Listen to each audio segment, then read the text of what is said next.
When you go up, you're gonna want to pick up the little plate that you were just standing on, because we will actually need this in just a moment. And this part of the puzzle actually stumped me. I first time playing this game, and if I haven't played the game in a little while, it still stumps me today. Before this, when I was recording, it actually stumped me for about 5 minutes, and I figured, then I remembered, I'm like, oh yeah, you have to do this, but you're gonna want to bring that stone pallet, put it right up here, and it actually will make sense in a moment. I just realized I made the same mistake that I made when I was recording the video the first time. I forgot that actually what you're gonna want to do, throw this back down. Or not, please. Throw this back down, come right over here, pick up the switch, because we actually will need it for right up here. We'll see what I mean here in a moment. Once you get up, there you go. Put on that little lava spigot. Is that the right term? Lava spigot? I don't know. They're right over there. Onto that little lava spewer thing. So this one right over here. Make it to where it goes to the northeast. Right over here. Pick up this pallet whenever it comes. You have to be actually kind of quick about it. But this is what stumped me. Like, I couldn't figure out like how you were supposed to get this to work, but you're actually supposed to pick up that stump up that you were just standing on. I think that's pretty cool. Like, this puzzle like stumped me for a little while. I think it's actually kind of cool. I just repeated myself majorly. Anyway, we have 2 eyes to hit, and the question is, how do we hit them both in a reasonable time? What you're gonna do is get out your bow, shoot that switch right over there. You're gonna want to shoot the eye that's right in front of us, then shoot the one to the south, which will go into the arrow redirector, and to another one, which will shoot the second eye. Not swoot. Shoot the second eye. My voice is actually getting pretty strained. I don't know if you can tell, but hey. It's really, really late, and I haven't had anything to drink in quite a while. And also, don't make this mistake. I made this... Did they really just run into the lava and kill themselves? Okay. I finally got a funny because they ran into the lava and killed themselves, but yet they come up out of lava. I don't know. You're going to want to hit the switch. Make sure you hit that before you hop off, because if you do, you have to go out of the room, come back in. And that's just kind of annoying, but hit that switch, bring up a post. That will allow us to swing across now that we have this key. We're just going to head directly north. There was a mistake that I made in the first attempt, and I forgot to go directly north right there. And we were here earlier, if you guys remember this. Take out the door, and there we go. But yeah, spring's right around the corner. I love spring. Spring's my favorite season. I would say summer's my favorite season. Summer's my second favorite. Basically, I just love all the warm seasons. And actually, I would say fall's my second, but I don't know. Okay. Bottom line, I just hate winter. Okay. I like almost all seasons. I just hate winter. I really do. I don't like the cold. Even if it's snowing, I just don't like the cold. Do you guys remember that puzzle that we saw earlier? I mean, not that puzzle, those 4 signs. This is what it was talking about. These, like, the 4 eyes right here. We have to hit them in a certain order, and that's what we're doing right now. It'll take you continuously around in circles and circles until you get the order. If you get the order wrong, you have to, obviously redo the whole puzzle. But it's inner left, outer right, inner right. So once you hit all the switches, this will happen. Where now, instead of taking us around and around in circles, it will take us right here, where you can either go instantly to the boss, or you can hop back in the little train car. And if you're doing this game 100% like I am, and you're getting all the stamp books, there is a stamp book for this dungeon, obviously. You have to have really good aim. Hit that switch right down there, and it'll take you over to this pathway right over here where we will be able to get the stamp book. Yes, I would.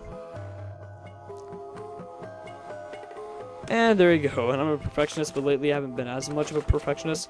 And look, it's literally been that long since I last recorded. I don't know if it's been 2 months because, you know, I don't think I got one out of these in the last recording, but either way, it's been quite a while. Anyway. Well, there we go. May 15th, 2014. When I first started this series, and I was actually really ahead of my recordings, like, in time. Like, people are like, oh wow, you recorded this video such a long time ago. And I'm like, yeah, I know. It would literally say, like, the date, like, the stamp that I literally, like, I can't talk. The stamp that I literally just put down the video was like 2 months in the past of the upload date. Because I used to be really ahead of my recordings. Nope, now I am not. Because I've gotten not just lazy, but very busy as well. with the school year. And I started this series last summer. This series has been going on almost 8 months, and that really annoys me because this isn't the longest game in the world, but the only thing that held me back was voice acting, and now that I'm not doing that anymore, it makes me so happy. It's a lot less stress, which I hate that I couldn't hold it out to the end. And also I've a habit of doing that, like making promises and then like right towards the end cutting it out. So I do apologize for that, but it just got too stressful. And I did that with the bios in Fire Red, which isn't my proudest moment in my Let's Play history, but I always try to make promises and I end up not being able to do so. But I feel like if it was the me that I am today, I wouldn't have given up on the bios. Because the reason why I gave up on the voice acting was just because I merely could not control the voice acting. I couldn't physically make people go out and do the voice acting lines for me. The bios, I can go physically do this myself, but that's what really held back this Let's Play. Like, this Let's Play literally has been held back 2 whole months. Like, not at one time, but like scattered throughout the Let's Play. It's been held back 2 whole months just because of voice acting, and that annoys me. What we just marked the X's for on the map, those are the switches we need to hit, and that'll take us to the right path. As you can obviously see, there's lava coming up. If we don't hit the right switches, it'll take us to those paths, and we will be hit by the lava, and we will die and start all over again. If you're low on arrows like me, I recommend you hit this right here. I'll give you some arrows. My voice is really drying out. You can get your whip from right over here, and here's the last. Not really hidden, but God, I hate my voice. I'm probably gonna bleep that out and let people think that I said a bad word. But God, I hate the voice cracks. Okay. But once you get that, there's actually one thing you're gonna want to do before you hop into this cart. Right over here, and your whirlwind, and you're gonna want to blow the key into the cart. Do that, hop into the other cart yourself, and we actually have a little bit of multitasking to do. I recommend you mark off the spots in the map like I did, or the top screen, or the small screen. It depends if you're watching or playing along. I recommend you mark off the spots so you'll know which ones to hit. But you can't miss them. There is no room for error. If you miss them, then you need to start all over. And you're not hitting the switches just to keep yourself safe, but to keep the key safe too. Because if you don't have the key, you will not be able to get into the boss dungeon door thing. And this recording is going along a lot more quickly than the last one did. Probably because they interrupted me a lot, quite frankly. But hey, I mean, they're my friends, it's kind of what they're for. And we're actually almost done this dungeon again. Low on arrows, plenty right here. And there's some parts over here as well.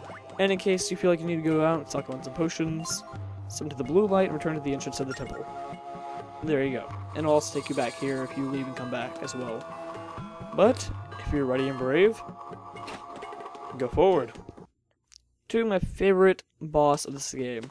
I don't know why I love it so much, I just think it has a really cool mechanic to it. It actually reminds me of a dungeon from the boss from Twilight Princess.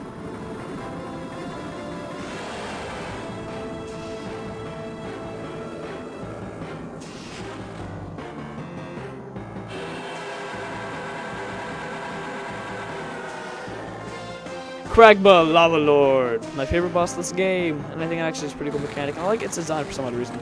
When it brings up its fist to hit you, it will, what am I trying to say? It will expose its weak point, which is obviously the glowing spots on its body. And once you do that, shortly afterwards, I don't know what that has to do with this, but shortly after you hit his weak spot,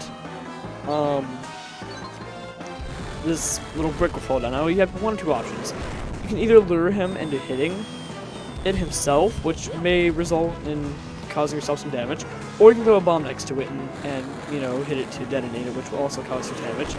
But either way, there's 2 ways to take that out if you don't have any bombs, and you can just lure him to smash that himself, and you will get a little pile out of it, which you need to get this mine card. And as you go around, his spots will be visible to you.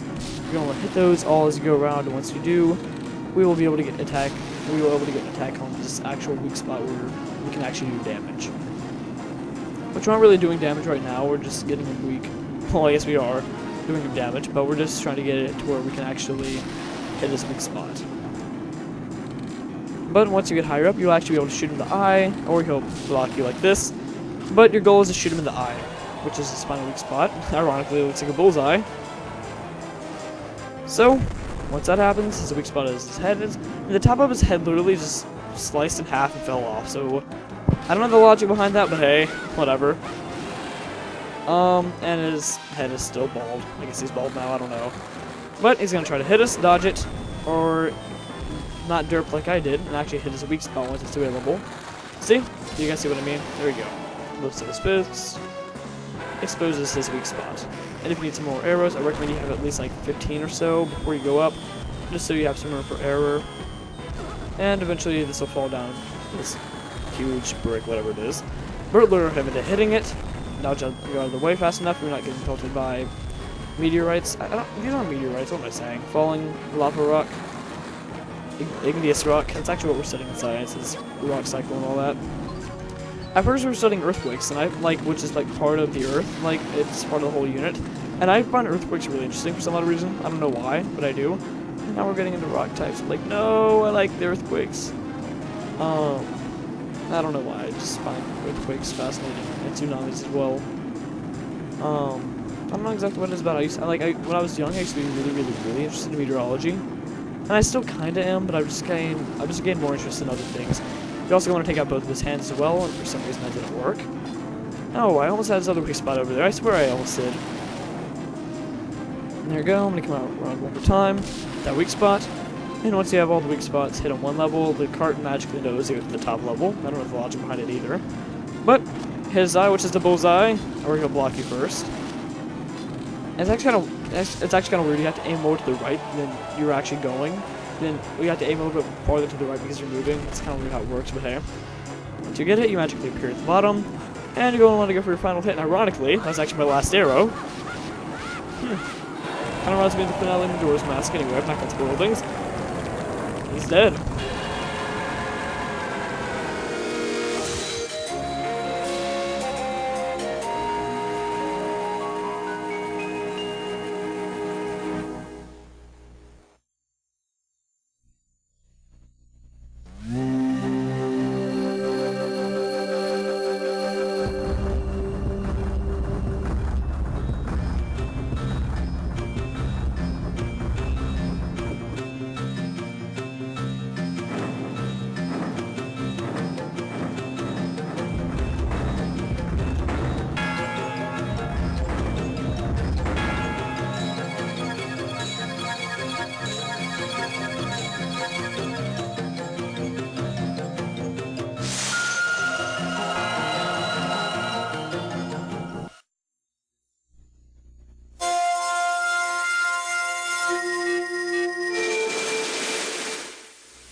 And with that, every single level of the Tower of Spirits is restored, and we're ready to go end off the game. You've done it, Link. Way to go, Link. Oh, we've done it. Way to go, Link. You actually beat that terrifying giant of a monster. Amazing. With it defeated, all sorts of spirit tracks should be restored. Let's head back to the Tower of Spirits. The power map is starting glowing. And also, this is where my video crashed. Oh my, not my video, but rather my laptop. And it corrupted my file, so hopefully it doesn't happen to end up the recording. Anyway, a reward is obviously another piece of heart, and that will be our 12th one, resulting in 4 more that are left in this game. So we're really getting pretty close to being done with this game. Anyway, I'm actually getting ready to end off this episode. Thank you all for watching this episode of Spirit Tracks, and next time we will head off to the Tower of Spirits and take out the last level. We might do some more side quests before that, I don't know, to check out and see exactly what's available to us. But, now that we have the last gem restored, all of the spirit tracks are restored. Or are they? Do, do, do. Thank you guys for watching this episode of Spirit Tracks. Next time, we will head to the Tower of Spirits. So, see you guys next time. Goodbye, guys.